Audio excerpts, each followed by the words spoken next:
Hi, my name is Adele Kane. I'm the Programme Lead for the Mentorship module, and I'm going to work through the slides on submitting and preparing and submitting your assignment. I hope this helps. You will have had this on the day, but sometimes it's good to revisit, and here you can rewind and replay things to clarify points. However, I strongly urge you to seek tutorial support and advice. So anyway, I'm going to run through this. I'm going to turn the camera off for the moment, and I hope this helps. So one of the key things that we talked about to you when we introduced assignment preparation is about anonymity and confidentiality. It is really essential that you consider this. It is against university regulations and also against professional governing body regulations. It is not necessary for the reader to know the place where you work, the people that you work with, and the names of students that you support. If you're going to use a learner as a focus for your work, then please make a declaration at the beginning saying, for the purpose of this assignment, the person I'm supporting is called Joe Bloggs. If there's any thought that it looks like you may have breached confidentiality, in other words, not made a declaration, then the markers may well be required to award a 0 for this, and it's such a shame. And take into consideration, don't put any appendices in with people's names on, scrubbed out so they can be seen underneath, all those kind of things. Make it nice and clear.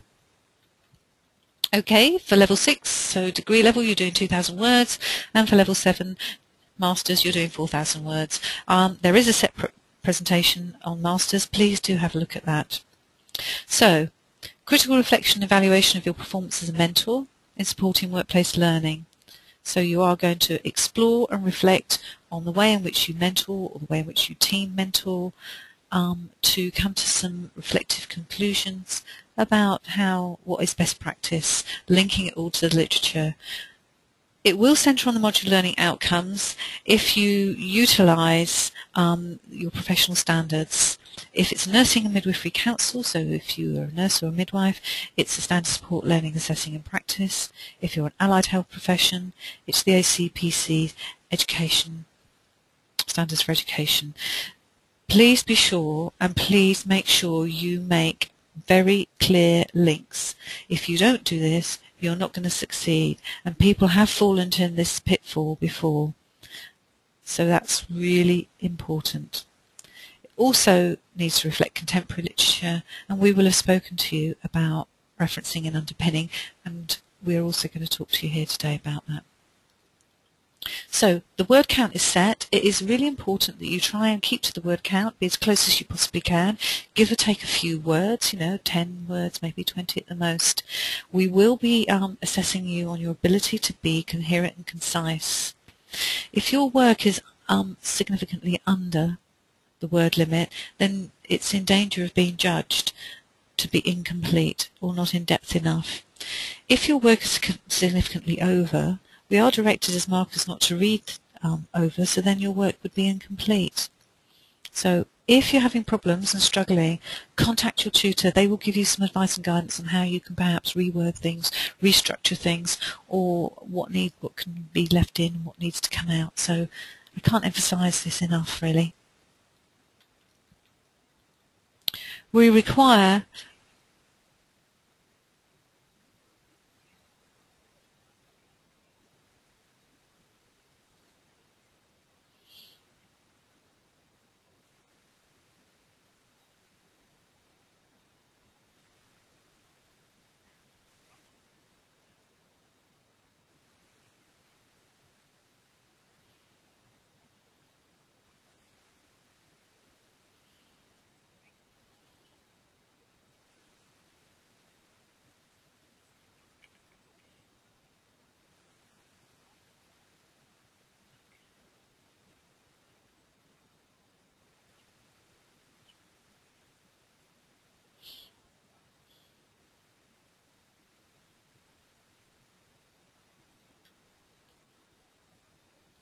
Okay, so preparing for your assignment. Try and be structured and planned.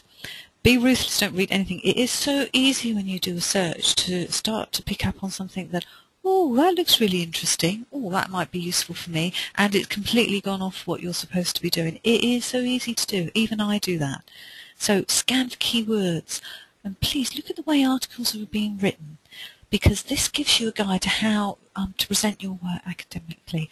Look at how they use referencing. Look at how they balance things. Joe Bloggs says this, however, Smith said such and such, or Smith and Jones discussed this, however, so-and-so said that. So look at the way it's structured. Look at the way it's written. It's really important.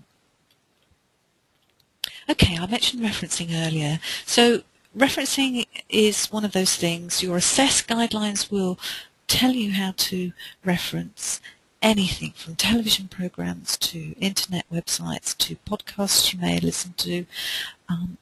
It's all available for you, but it needs to be in the body of work, author and date, and it needs to be on a reference list at the end. It is really important to do this because it shows your work has built an established and respected body of academic literature. Missing a reference out or leaving something on the reference list when you've decided to take it out of your essay is sloppy. We look to see if everything's cited correctly and if everything you've cited appears on the reference list. The reference list is accurately, consistently recorded, and it must be in alphabetical order. If in doubt, please ask. So, your assess guidance for the way in which to reference. As I said, seek guidance if you're confused or you feel that you're not sure what you're doing. Secondary referencing, that's referring to a source that you've read. So, I read an article and they talked about Duffy. I think that's really good. I'll put in something about that comment, but I'm not reading Duffy. It's really expected at degree and certainly at master's level that you read the original work. If you're struggling to find the work, you can ask us or the library services for some assistance, but essentially if you can't find it, you shouldn't put it in.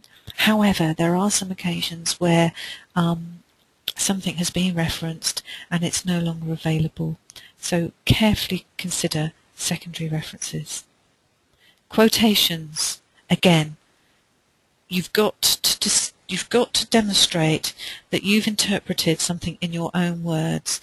In Assess, it tells you to use quotations wisely.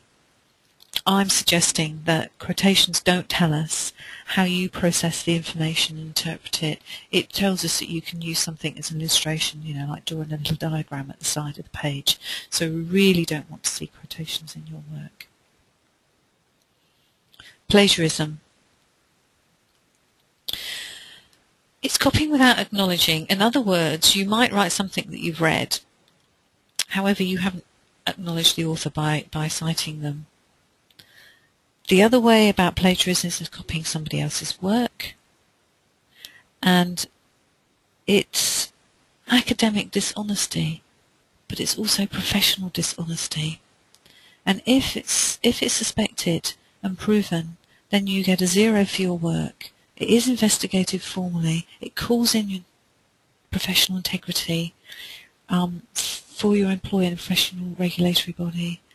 And this year we've had a case of plagiarism where somebody submitted another person's work as their own. From September 2014, all work that is submitted will be subject to a plagiarism scan, electronic scanning. A lot of the time, people will write something that they've read and not acknowledge the author, and that can be done in innocence, but if it appears that large areas of your work is not actually your own, then we go down the investigation and plagiarism route. So please ask to avoid it, and please don't be dishonest. I'm sure the majority of you are feeling that quite surprised that somebody would consider submitting someone else's work. However, it happens. So when you're writing reflectively, It isn't necessary to use a reflective model, but many do. But you can critically reflect on your mentoring without using a model. You can discuss the situation, use a scenario, consider the way in which you work. If you do use a model, please don't discuss models. Just an initial reason for choice. I've chosen this model because I feel it best frames the way in which I reflect. But don't waste any words. Now, the big pitfall that people fall into that use models, they spend ages writing a description, pages of it, whereas the marks are gained for analysis. Don't be conversational and don't just explain what happened. If you're setting the scene with something that happened, half a paragraph or a paragraph, half a page max is really the best way to guide you. You can bring in other things that might have happened during your analysis, but essentially you're just setting the scene with reflection. You're pulling it apart and unpicking it and critically analysing. That's what we want to see. So it's about your interpretation, and look at the literature to support what you're saying. If you use a model, but essentially if you're reflecting, one of the key things to do is to conclude with recommendations for future practice for yourself or for the professional people that you work with, and we will be looking for this within your work. Okay, we're asking for critical analysis, so it's to bring out essential elements, it's judging and evaluating things, it's discussing merits and deficits. I spoke earlier saying Joe Bloggs said this, however Smith found that. So that's about arguments, academic arguments. You know, it could be said that you would do so and so, however many people think this. In my practice we always use co-mentoring. However, there are some problems with co-mentoring. The flaws of co-mentoring, the pros and the cons. Do you see what I mean about critically analysing? Underpin it with literature to demonstrate your reading. So, for APEL, we're expecting a formative assessment, so 500 words. Look at where the area you're choosing, identify the standards that you're going to use, and the proposed literature you'll be using to support your reflection. Now here's an example of how we would want to receive a formative assessment. You may be submitting it electronically to us, or you may be emailing it to your tutor. And here's just an example of what I told my students in 2014. Your tutor will clearly give you guidance on how they expect to receive your formative assessment. It really helps us to gauge where you are, whether you're thinking clearly and you're going to meet the module requirements, the assessment requirements, or if you're going off at a tangent or you're not quite clear and focused. We introduced this last year and we found that it has increased our pass rate to 99%. So those that actually submitted formative assessment and got feedback from us went on to pass, and those that didn't pass were people that didn't actually submit formative assessment. There's a real benefit in doing this, and we see it as a way of helping and supporting you complete the course. So a little bit about synthesis then. In your formative assessment, we just get your ideas and the sort of paths that you're going to follow in the context of your assignment. We've asked you to be critical, but we also look for synthesis, and it's combining separate elements of thought of others' work into a whole new area of thought or reason and conclusion. And really we see this in students' work when they're making recommendations for future practice, maybe introducing this or doing something differently, because, you know, it's integrating ideas that you've been reading about into your actual work practice. So if you don't meet the module assessment criteria, you won't pass.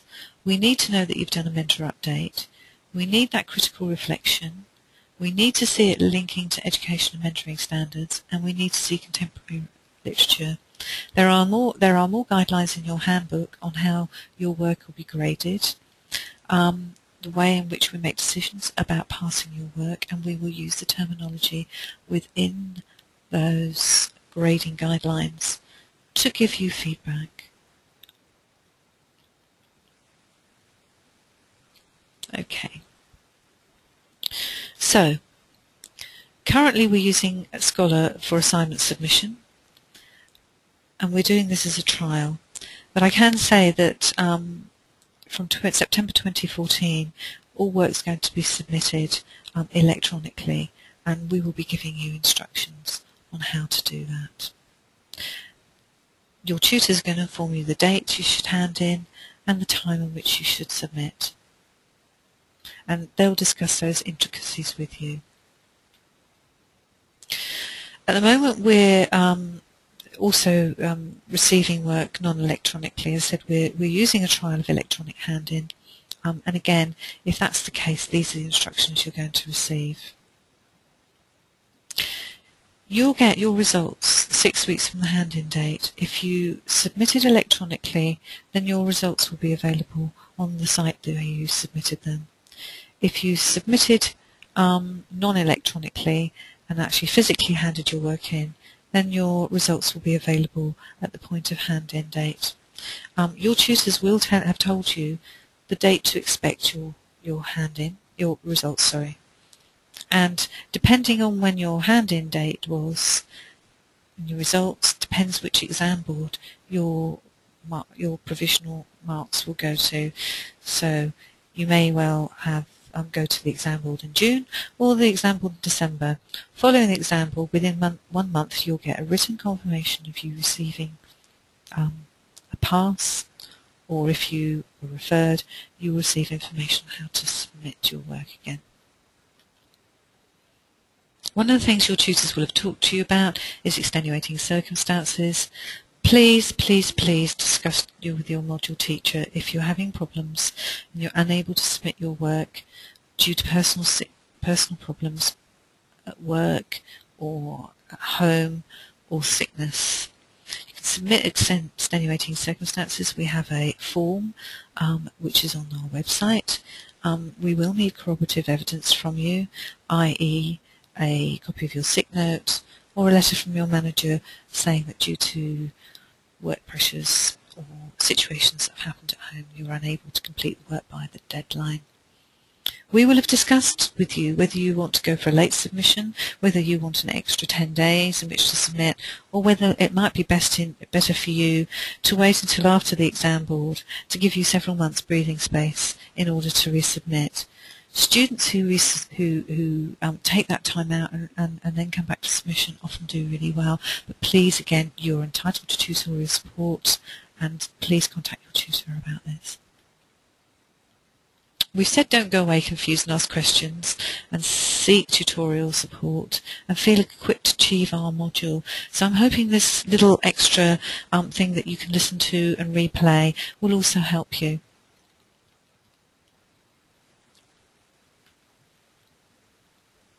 So that's pretty much the end of this. This information has already been provided for you, and I'm hoping you're going to use it. We're also going to have a lot more information up and coming over the next year. So with that, I'm going to say goodbye. I wish you all the best of luck with your assignments, and I know some of you I will be personally tutoring, so good luck.